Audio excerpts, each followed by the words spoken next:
Glyphosate is used as an agricultural herbicide. There's an increase in use of genetically modified crops, particularly soybeans and corn, in the agriculture areas around the Midwest.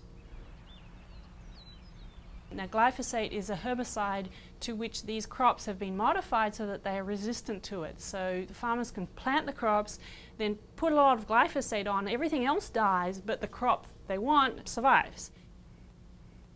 So we're now interested in knowing what is the effect of glyphosate once it runs off the agricultural fields and urban areas into the aquatic systems.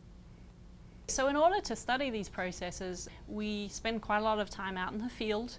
We take samples, so we collect them and examine essentially who is there. So we look in the water column and look at the phytoplankton, and we can have different ways of concentrating those through filtration and then looking at them under the microscope.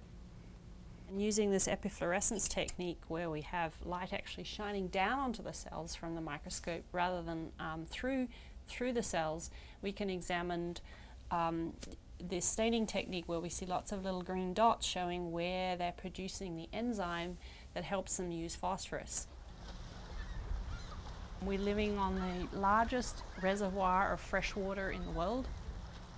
So not only do we need to protect it as a resource for recreational use and as a water supply, but we also have, I believe we have an ethical obligation to try and maintain the ecosystem for the organisms that live there.